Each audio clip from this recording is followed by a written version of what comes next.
Watch and burn. Hey everybody.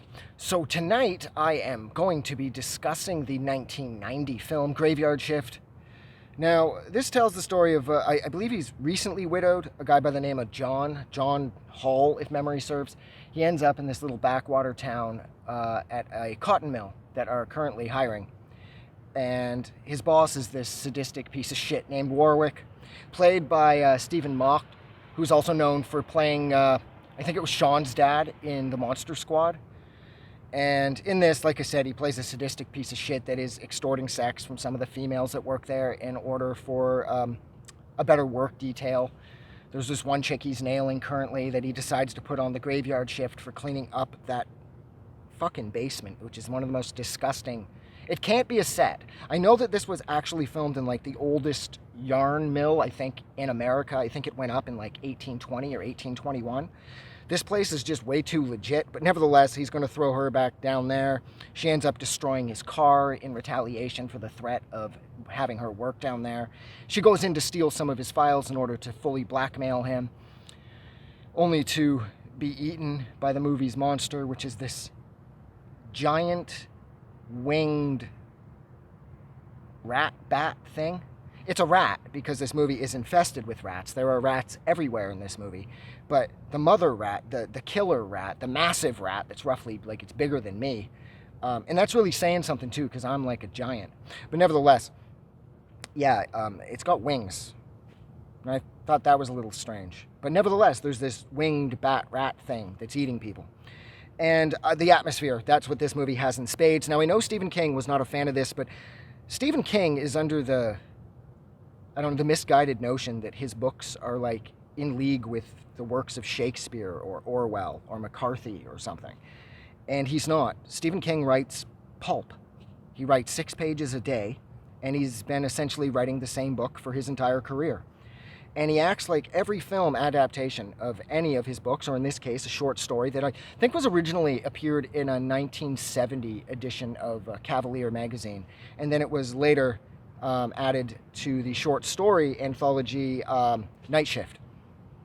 And he said that this movie was just a quick, exploitive garbage attempt at making money. And I know the movie wasn't the biggest success theatrically either, but this movie's great. I mean, and what does Stephen King want? Again, he isn't writing Shakespeare over here. He's not fucking William Burroughs. It's pulp. His books are in league with that of Danielle Steele or V.C. Andrews or Dean Koontz. And they're all excellent writers, King included, but he's going around acting like his words are the ultimate words of horror.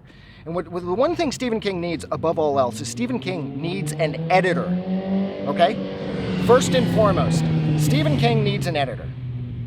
I mean, he edits his own work, and that's why each of his books are a fucking tome. Like, we don't need every shred of information left in the book there, Steve, okay? So I hate the fact that he didn't like this. Okay?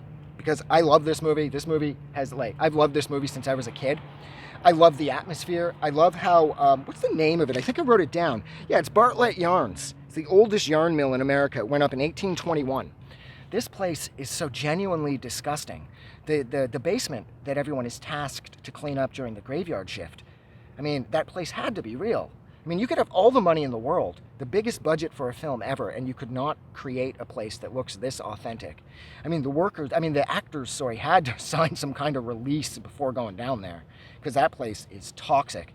And I have found like 1 billion abandoned houses and old textile factories and shit, and that place looks just like a few of them that I've found. And I know by going into those places without wearing a mask, I fucking knocked a few years off my life. But nevertheless, that place, the atmosphere, that had that in spades. And I loved how many rats there were everywhere. And I loved the performances. And I love how at one point, after seeing the movie for like fucking 10,000 times, I didn't notice that in one of the restaurant scenes, in the background, one of the patrons is actually reading the book Ben. Which, in case anybody doesn't know, Ben is a book about a giant rat that eats people. They turned it into a movie way back. I know that there was the remake, Willard, with Crispin Glover.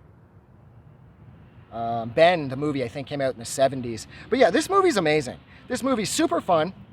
The big difference between the theatrical ending and there is a TV ending is that at the end of the theatrical run, you see the sign outside of the mill that says that it's under new management.